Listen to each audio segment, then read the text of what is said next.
అందరికీ నమస్కారం. ప్రాచీన భారతదేశం దాని కథేంటి? అసలు వేల సంవత్సరాల క్రితం మన దేశంలో జీవితం ఎలా ఉండేదో చరిత్రకారులు ఎలా కనుక్కుంటారో తెలుసుకోవాలందా?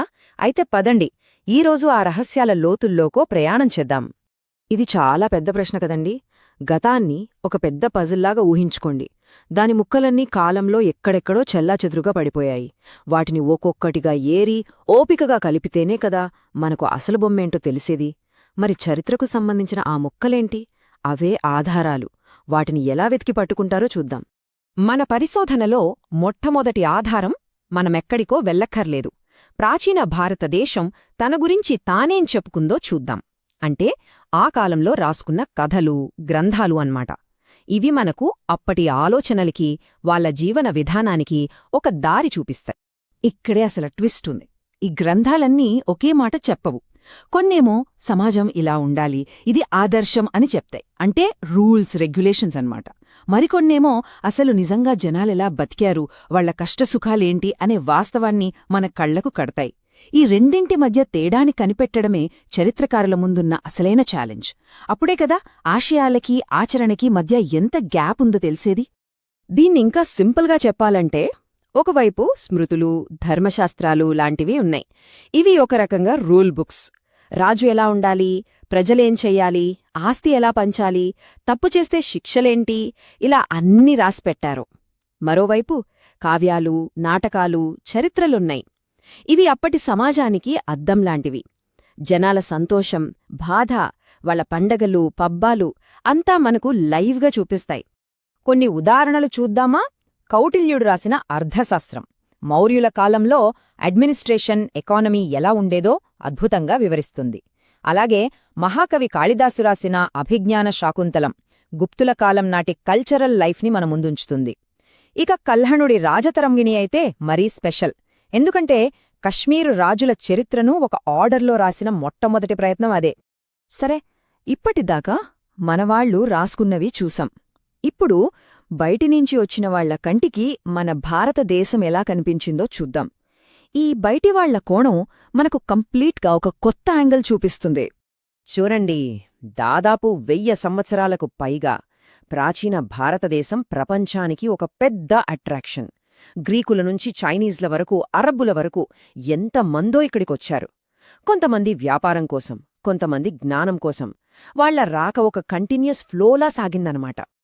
ఇక్కడికొచ్చిన ప్రతి బృందం వాళ్లదైన ఒక ప్రత్యేకమైన కోణాన్ని చూపించారు. ఉదాహరణకి గ్రీకు రాయబారి మెగస్థనీస్ ఇక్కడి పరిపాలన గురించి వివరంగా రాశాడు. ఫాహియాన్, హ్యుయెన్ సాంగ్ లాంటి చైనా బౌద్ధ యాత్రికులేమో మతం, సమాజం ఎలా ఉన్నాయో రికార్డ్ చేశారు. వీళ్లు రాసినవి మనకెందుకంత ముఖ్యమంటే అవి బయటివాళ్ల దృష్టికోణం, అంటే బయాస్ లేకుండా ఉండే అవకాశం ఎక్కువ. అల్బిరూనీ గురించి చెప్పాలంటే అతని డెడికేషన్ చూడండి. అతను కేవలం చూసి వెళ్ళిపోలేదు. ఇక్కడి సాహిత్యాన్ని, జ్ఞానాన్ని నిజంగా అర్థం చేసుకోవడం కోసం ఏకంగా సంస్కృతం నేర్చుకున్నాడు.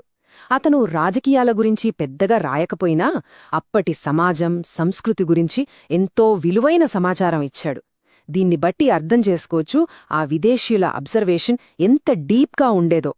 ఓకే, ఇప్పటికీ మన చేతిలో 2 రకాల ఆధారాలున్నాయి. ఒకటి మనవాళ్లు చెప్పినవి, 2 బయటివాళ్లు చూసినవి. మరి వీటన్నింటినీ కలిపి ఒక పూర్తి కథలాగా ఎలా మలుస్తారో ఆధునిక చరిత్రకారులు? మన పరిశోధనలో చివరి అంకానికి వచ్చేశాం. ఈ హిస్టరీ రాయడమనేది ఒక్కరోజులో జరిగింది కాదు. ఇదొక పెద్ద ప్రయాణం. మొదట సర్ విలియం జోన్స్ లాంటి బ్రిటిష్ వాళ్లు ఏషియాటిక్ సొసైటీ పెట్టి ఒక సిస్టమాటిక్ స్టడీకి పునాది వేశారు.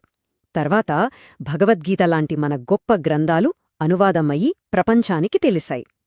ఆ పునాదుల మీద విఎస్ స్మిత్ లాంటి వాళ్లు మొదటిసారి ఒక క్రమపద్ధతిలో చరిత్ర రాశారు. అప్పుడు మన భారతీయ చరిత్రకారులు ఆర్జీ భండార్కర్ లాంటివాళ్లు రంగంలోకి దిగి మన గతాన్ని మన పాయింట్ ఆఫ్ వ్యూ నుంచి చెప్పడం మొదలుపెట్టారు. ఫైనల్గా డిడి కోశాంబి లాంటి మేధావులొచ్చి సైంటిఫిక్ పద్ధతులతో పాత అభిప్రాయాలను ఛాలెంజ్ చేస్తూ చరిత్ర రచనకే కొత్త దారి చూపించారు. ఇప్పుడు మనం ముగింపు దశకు వస్తున్నాం. ఇక్కడ మనం గుర్తుంచుకోవాల్సిన ఒక ముఖ్యమైన విషయం ఉంది. అదేంటంటే, గతాన్ని అర్థం చేసుకునే ఈ పనికి ఎప్పటికీ ఫుల్ స్టాప్ ఉండదు. ఇది ఎప్పుడూ నడుస్తూనే ఉండే ఒక సంభాషణ.